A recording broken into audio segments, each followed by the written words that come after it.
position, maybe some would say precipitate and maybe unstrategic. First, I mean, there's some seeming global concern about the way Israel is conducting Gaza, the Gaza conflict. Essentially, I think where most of the world stand is that the current actions could be seen to be basically hitting innocent, especially children and women, and so there's a consensus that it has to stop. So the AU, weighing in and saying, maybe that action needs to stop, makes sense. But even the ICJ refused to accept, the ICC refused to accept, to call it genocidal. So in the context that the AU, the way the message is framed, looks like really blundering into the crisis and the current African state to cut ties. Again, no Arab country, the Arab Union has not cut diplomatic as a group because of this. They have very bad relationship with Israel. Some have people like Saudi Arabia says, look, the Abraham Covenant, they're not going to sign on. But there have been no such radical extreme response. And the question people ask is, what's Africa's commitment here? Whereas we are within the global community, so everybody takes action based or comments based on the obligation to protect and protection of human rights.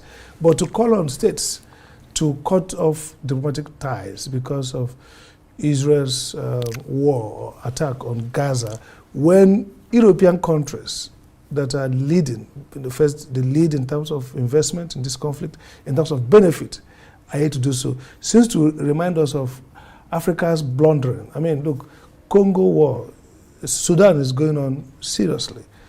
People are dying every day.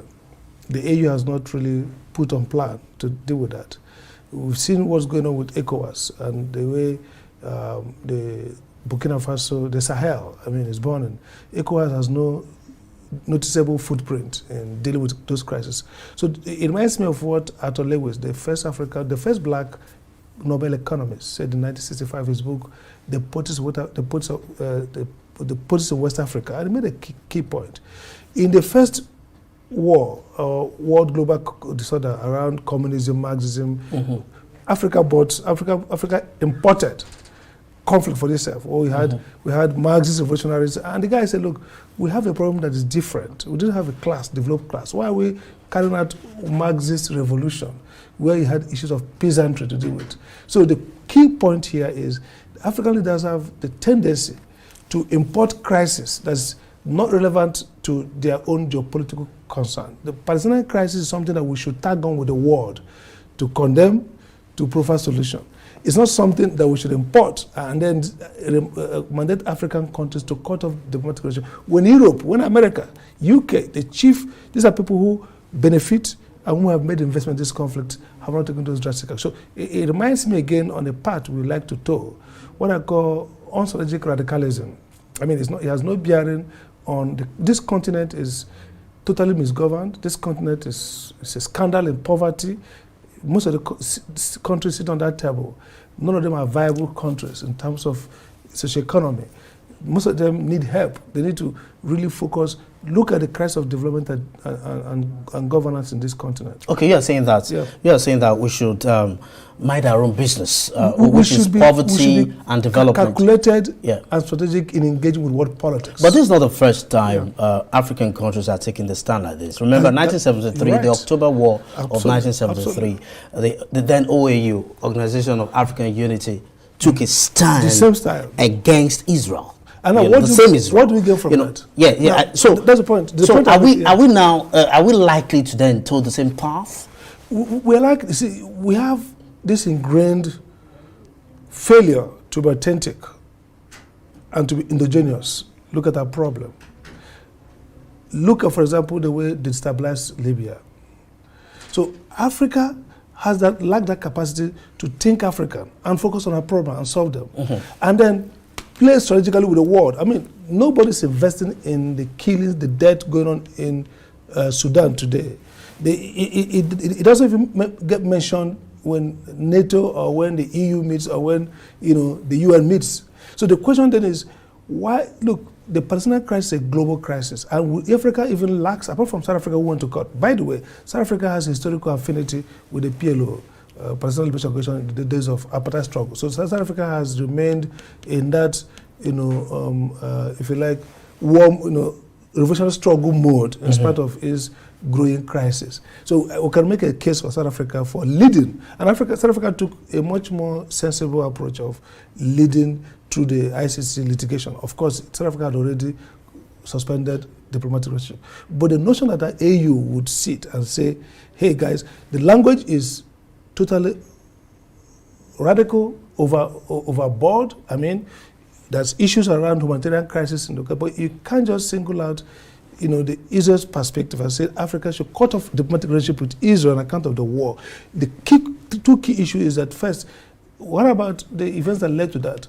Second, what's really our skin in this game that should make countries like Niger, Nigeria, Ghana, other African countries decide as a bloc to cut diplomatic relations? So I read it as part of the continuing tradition of not being strategic in dealing with global events, of not looking inward and minding your business largely, even when you give 20% attention to. I mean, we're not a great power in any of this shaping up, even if the world is not even remarking. Now, Dr. Amadi, even if all African countries take a stand against Israel, one country will not do that is Morocco, But then Algeria has been a leading critic of Israel in this war. So how then do you see African countries divided in taking a stand in this matter? Each African country, this is not an issue that AU should mandate Africa to pull out. I mean, countries, you talk about Algeria, for example, they've been outspoken, but I'm not sure they have taken this radical move. Morocco may not even care about it. So there are different African countries that respond differently. But the point I'm making is that, look, there is a lot in this strategic battle. First is, look, the endless Israeli, the notion of two-state union, two-state solution. AU can restate it. Everybody agrees. That's the point I'm making. There are some clear, safe positions to take. One, stop the war in Gaza, because yes, there may be reason to defend yourself when October 7 happened with Hamas being a terrorist organization and hitting Israel. But now, there is real humanitarian crisis that this war is provoked. So we can say, stop the war now, ceasefire. We can say, let's get back to the two-state solution. But we shouldn't, in the language they use, cut ties. Axis of exterminating. I mean, this is here saying they're exterminating Palestinians. That's not true. That's factually contestable. And that shouldn't be what AU should be saying. Secondly, it's not right for AU to insist that countries like us who are facing that different issues should bother ourselves to the point of holistically cutting off. I mean, why should we cut off the political relationship with Israel when US has not done that, UK has not done that, Australia has not done that, Germany, even the countries where protests are going every day, in Europe, even in Arab world, they are still discussing, negotiating, trying to use diplomatic resources to get Israel off the war curve and get back to normalizing, or at least to pre-October 7 status quo. Why should the AU position end with a call that we should cut off the project? So I think it mirrors the crisis of attention. The AU should now, Africa should come of age, as Nigerian Prime Minister said in 1965. Coming of age means minding your business, being strategic, not importing global crisis that you have no capacity, no bandwidth to even manage or solve. I mean, how will Nigeria really, Africa really contribute to solving the Palestinian crisis?